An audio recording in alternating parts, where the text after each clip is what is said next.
कि कोई हल्ला गुल्ला मत कर, चुपचाप बैठो, बस 1-1.5 घंटे की बात है और बड़ी अच्छी झांकी है। आज भगवान शिव और सती अभी कुंभज जी के यहाँ कथा श्रवण करने आएंगे और सती जी का आज देह भी इसी प्रांगण में त्यागा जाएगा, भस्म हो जाएंगी सती जी। इस झांकी का भी कार्यक्रम है।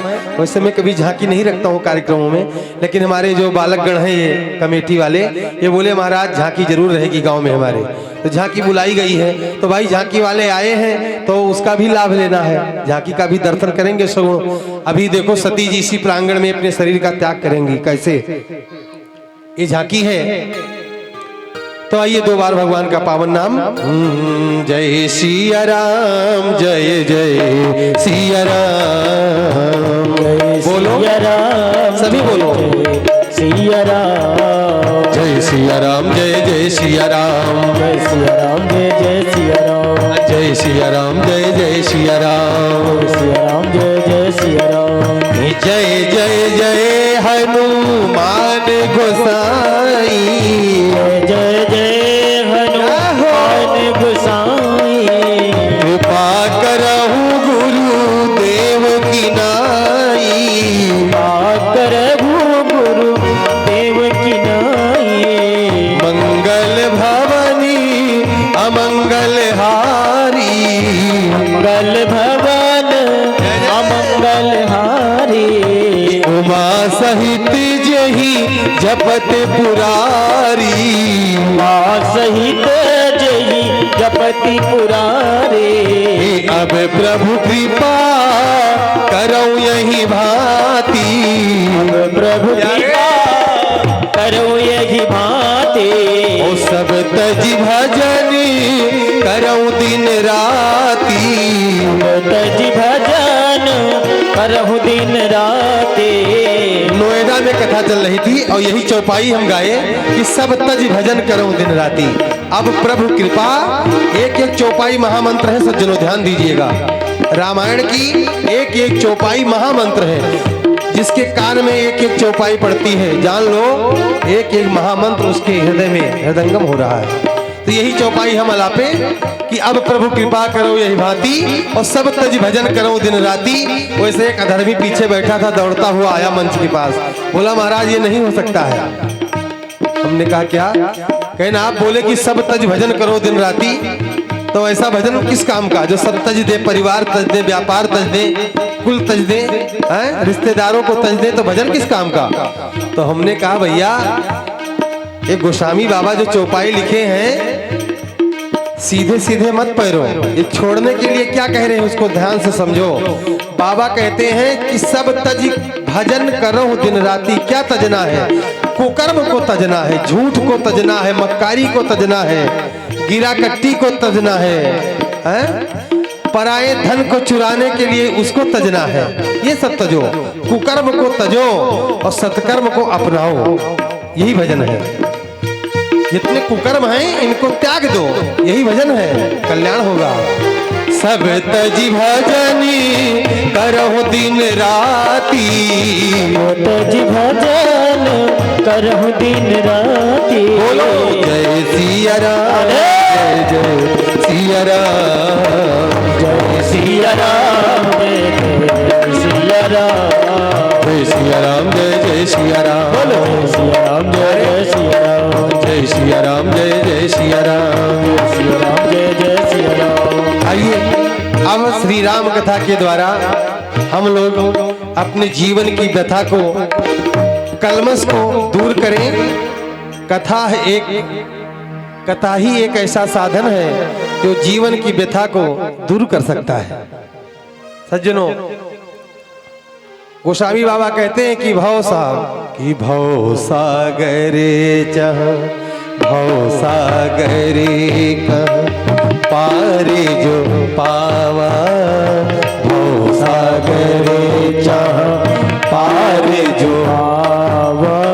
राम कथा ता कहूँ दृढ़ नावा, भव सागरे चह पारे जो आवा।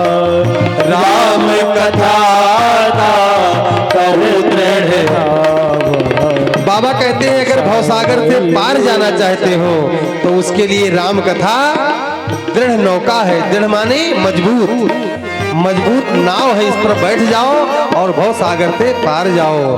अगली पंक्ति कहते हैं क्या, राम कथा कली कामद गाई, राम कथा कली कामद गाई, सुजन सजीवन मोरी सुहाई, राम कथा। ये राम कथा संजीवनी बूटी है, सजीवन मोरी है।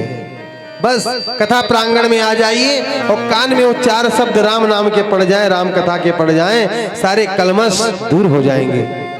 आप कहेंगे मन में, आप लोग माताएं बहनें भाई लोग विचार करते होंगे, महाराज जन्म जन्म हम लोग गड़बड़ किए हैं तो 4 शब्द पढ़ने से कल्याण कैसे हो जाएगा। तो उसके लिए गोस्वामी बाबा एक दोहे में बताए हैं, चाहे जितना पाप आपने किया लेकिन भगवान के समीप आकर बैठ जाओ, सत्संग हाल में आ जाओ, बैठ जाओ, भगवान के समक्ष बैठ जाओ और प्रेम से प्रायश्चित कर लो, पश्चाताप कर लो, अपने पुराने पापों को याद करो कि हमने ये किया, ये किया, ये किया, ये किया, सारे पाप को याद कर लो, सब यही धुल जाएंगे और आगे पाप मत करो, ऐसा मन में संकल्प कर लो तो भगवान कहते हैं मैं बेड़ा पार कर दूंगा। क्योंकि गोस्वामी जी ने दोहा लिखा कि प्रणत पाल रघुनायक करुणा सिंधु खरारी और गए शरण प्रभु राखी हैं सब अपराध विसारी। चाहे जितना अपराध आपसे हुआ होगा सबका निवारण करके परमात्मा शरण में जगह दे देंगे और सहज में ही भवसागर से पार हो जाओगे सज्जनों। इसीलिए भगवान शंकर को श्री राम कथा बड़ी प्यारी है, ध्यान से सुनिएगा। अब राम कथा से पहले शिव कथा आती है। रामायण में जो रामायण के नियमित पाठ करने वाले लोग हैं वो जानते हैं पहले शिव कथा है, उसके बाद राम कथा है। इसीलिए भगवान शंकर को श्री राम कथा बड़ी प्यारी है। जैसे तन को स्वस्थ करने के लिए भोजन की आवश्यकता है, ध्यान दीजिएगा, जैसे तन को स्वस्थ करने के लिए भोजन की आवश्यकता है वैसे मन को स्वस्थ करने के लिए भगवान का भजन, भगवान की कथा की आवश्यकता है। अगर मन को स्वस्थ रखना चाहते हो तो भगवान की कथा से मन को जोड़ लो, भगवान के भजन से मन को जोड़ लो सज्जनों, फिर कल्याण होगा। उदाहरण साथ साथ देखते चलिए, आप लोगों ने भी देखा होगा, हमने भी देखा है बड़े बड़े स्टेशनों पर, मुंबई दिल्ली कनाडा हर जगह देखा हूं कि बड़े बड़े स्टेशनों पर बड़े बड़े 7 फुट के लोग घूम रहे हैं, इतने मोटे ताजे कि हमारे आपके जैसे 2 लोग आ जाएं तो इसे बांध के हाथ में बहा दे, फेंक दें। लेकिन शरीर से तो बहुत हष्ट पुष्ट हैं लेकिन दिमाग से कमजोर हैं, तो हाथ में बोरी लिए क्या बीनते रहते हैं, कपड़ा, पुराने फटे पुराने, इधर का सामान उधर का सामान सब बीन बीन के बोरे में डाल रहे हैं। जो किसी काम का वो काम सामान नहीं है क्योंकि वो पागल हो गए हैं। शरीर से तो स्वस्थ हैं लेकिन मन से पागल हैं, मन काम नहीं कर रहा है उनका, मन की मशीनरी फेल हो गई, मनीराम बेकार हो गए। तो आज वो दर दर भटक रहे हैं। उनकी पत्नी उनके पुत्र उनको रोते हैं, बिलखते हैं कि हाय 10 साल हुआ, 8 साल हुआ, घर से चले गए, आज तक आए नहीं। लेकिन वो भटक रहे हैं क्योंकि वो मन से स्वस्थ नहीं है, केवल तन से स्वस्थ है। तो वो स्वस्थता किस काम का जिसका मन स्वस्थ न हो। तो सज्जनों, शरीर को स्वस्थ रखने के लिए भोजन की आवश्यकता है और मन को स्वस्थ करने के लिए भजन की आवश्यकता है। जब मन स्वस्थ होगा तब विवेक मिलेगा हमको आपको, जब मन हमारा आपका स्वस्थ होगा तो हमको आपको विवेक मिलेगा और जब विवेक हो जाएगा तो सहज में ही संसार सागर से पार हो जाओगे। गोस्वामी बाबा कहते हैं कि बिनु सत्संग विवेक न होई, बिनु सत्संग विवेक न होई, राम कृपा बिनु सुलभ न सोई, बिनु सत्संग विवेक न होई, राम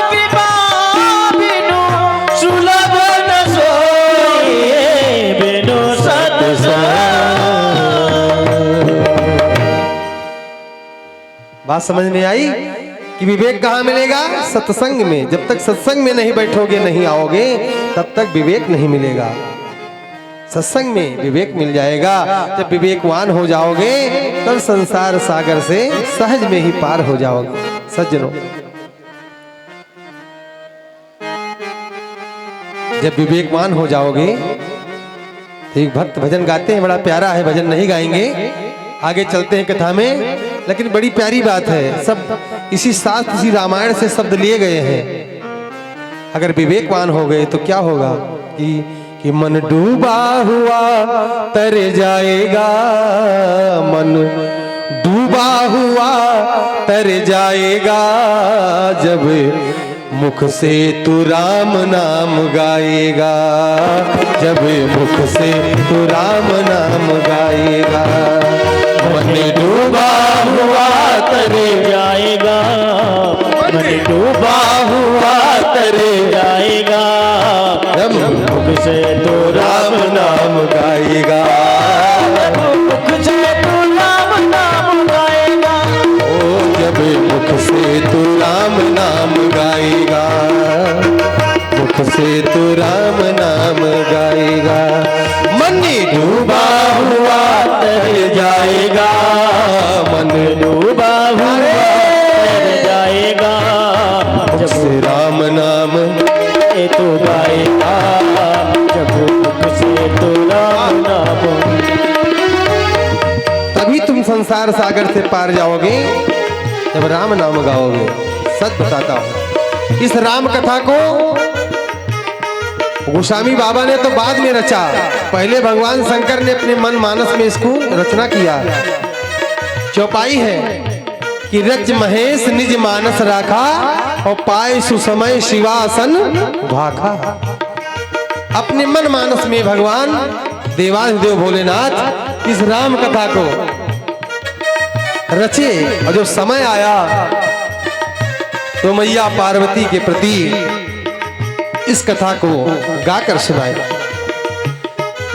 अब भगवान शंकर को एक दिन पता चल गया कि अगस्त जी के यहाँ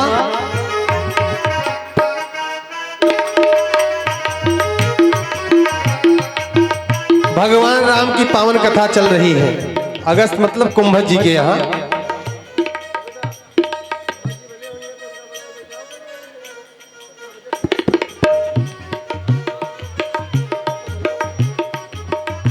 शंकर भगवान को पता चल गया कि कुंभज जी के आश्रम पर राम कथा चल रही है। तो शंकर भगवान राम कथा सुनने के लिए कैलाश से अपनी जटाओं को समेटे कुंभज के आश्रम चलने के लिए। जटाओं को समेटना मतलब कामनाएं, जो हमारे आपके अंदर कामनाएं हैं भाई, कथा में वही आ पाएगा जो अपनी कामनाओं को समेट लेगा, वही कथा में पहुंचेगा। वही माताएं बहनें, वही भाई आ सकते हैं, नहीं तो कथा में चलने से पूर्व कोई ना कोई बाधा आ जाती है, कोई ना कोई बाधा खड़ी हो जाती है। तो मन यही कहता चलो 9 दिन की कथा है, आज दूसरा दिन है, भी 7 दिन बचे फिर चलेंगे। लेकिन जो जो एक दिन निकल जा रहा है जिसमें आप नहीं पहुंच पाए, उसका मर्म आप नहीं समझ पाएंगे। तो बड़ी बाधाएं आती हैं, बड़ी कामनाएं हैं, तो कथा में चलने से पूर्व सभी कामनाओं को समेटना पड़ता है, तभी वो जीव कथा में आ पाता है। तो भगवान शंकर अपनी जटा को समेटने लगे। कथा में आने के लिए एक जगह कथा चल रही थी। एक माता जी बार बार उठे, बार बार बैठे, आगे बैठी थी, जैसे माताएं बैठी हैं ऐसे आगे बैठी थी, बार बार उठे, बार बार बैठे। तो मेरी दृष्टि उन्हीं के पास जाए बार बार। हमने कहा माता जी क्या हुआ, क्या हुआ, बार बार उठा बैठी लगा रही हो, ना सुन रही हो, ना बगल वाली को सुनने दे रही हो। तो माता जी ने कहा, अरे महाराज जी, अरे मैं तो घर से झटक के चली आई और ध्यान नहीं आया कि घर में ताली लगाई कि नहीं लगाई। और वही बार बार मन में आता है कि ऐसा न हो ताला नहीं लगाई हूँ, सब लूट जाए। तो कथा में मैं कथा में आई हूँ, लोग बोलियां मारेंगे कि मैं कथा में गई, देखो बुढ़िया कथा में गई, उसका घर लूट गया। तो महाराज मन नहीं लग रहा है। तो हमने कहा माता जी अगर झटक के तुम चली आई तो अब झटक के चली जाओ, अपने घर का ताला लगा के आओ। झटक के जाओ, पहले ताला लगाओ, नहीं तो कथा में भटक जाओगी, खुद भटक जाओगी और सबको भटका दोगी, न तुम्हारे कुछ पल्ले पड़ेगा और न किसी के पढ़ने दोगी। तो जाओ माता जी। तो कथा में आने में बड़ी कठिनाई है माताओं बहनों भाइयों, सबको समेटना पड़ेगा, वही कथा में आ पाएगा। भगवान शंकर अपनी जटाओं को समेटे और कथा में चलने लगे। माता सती ने कहा बाबा कहाँ जा रहे हो? तो शंकर भगवान बोले कि सती कुंभज जी के आश्रम पे भगवान राम की कथा चल रही है, तो राम कथा का मैं रसिक हूं, राम कथा श्रवण करने के लिए चल रहा हूं और तुम भी तैयार हो जाओ, मेरे साथ चलो, तुम भी कथा श्रवण करो।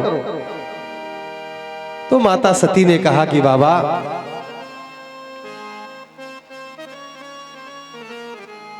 आप जा रहे हैं कुंभज जी के यहाँ कथा सुनने, ये तो बात मेरे पल्ले नहीं पड़ रही है। आप देवाधिदेव महादेव साक्षात भोलेनाथ भगवान शिव और कुंभज जी के जो कुंभ से पैदा हुए हैं, घड़े से जो पैदा हुए हैं, उनके यहाँ जाके आप कथा श्रवण करने जा रहे हैं। बाबा बात समझ में नहीं आई, इसीलिए कहती हूं कि बाबा आप थोड़ा नशे में हो जाते हो, भांग ज्यादा पी लेते हो तो इधर उधर की बात कर डालते हो। आप जा रहे हो कथा सुनने?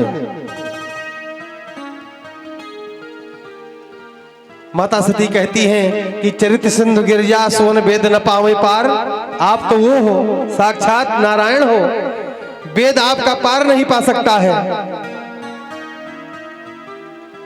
अब आप कुंभज जी के यहाँ कथा श्रवण करने जा रहे हैं, बात समझ में नहीं आई। तो भगवान शिव माता सती को समझाते हैं कि हे सती हम वहां अपने आराध्य की कथा श्रवण करने चल रहे हैं। कुंभज के द्वारा हमारे आराध्य प्रभु राम की कथा होगी और राम कथा का मैं रसिक हूं, इसलिए मैं राम कथा सुनने चल रहा हूं, तुम भी चलो मेरे साथ। तुम नहीं जानती हो वो राम कौन है? बाबा कहते हैं, क्या कहते हैं कि जो आनंद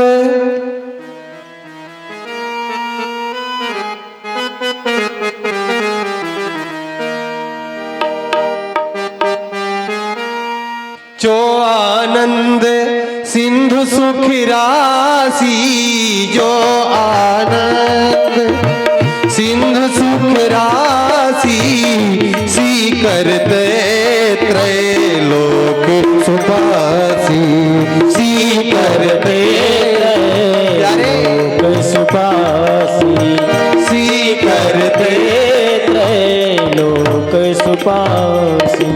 ईसो सुख धाम राम यस नामा, सो सुख धाम राम यस नामा, अली हे अखिल लोक दायक विश्रामा, अखिल लोक दायक विश्रामा, हे अखिल लोक दायक विश्रामा।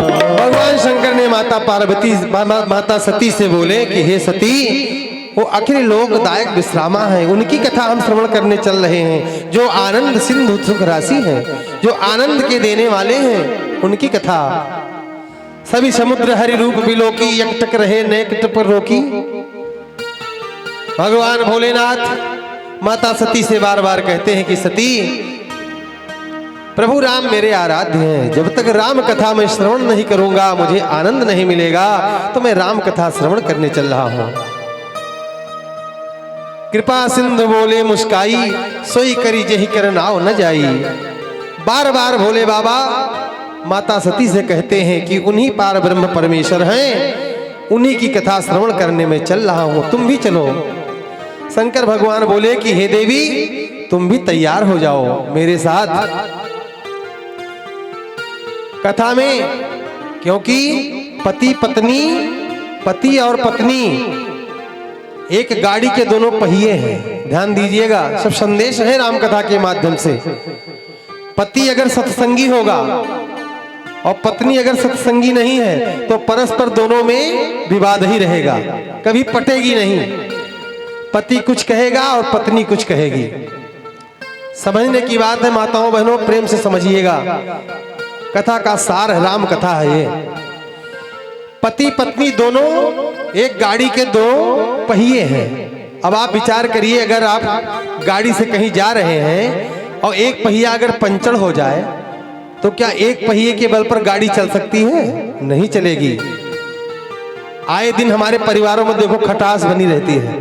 पति पत्नी में कभी न कहीं खटास है, झगड़ा है, लड़ाई है। इसका यही कारण है कि दोनों का विचार अलग अलग है। माताओं बहनों, कथा से यही संदेश दिया जा रहा है कि दोनों सत्संगी हो जाओ। अगर पति सत्संगी है तो पत्नी को भी सत्संगी बनना पड़ेगा, तभी कल्याण होगा। अगर पत्नी सत्संगी है तो पति को सत्संगी बनना पड़ेगा। जब परस्पर दोनों आपस में प्रेम बनाएंगे तभी उनका ये परिवार और उनका संसार सुधरेगा, नहीं तो सुधरने वाला नहीं है। भगवान शंकर ने कहा कि सती तुम भी चलो मेरे साथ, कथा श्रवण कराओ। बिना कथा श्रवण किए कल्याण नहीं होगा।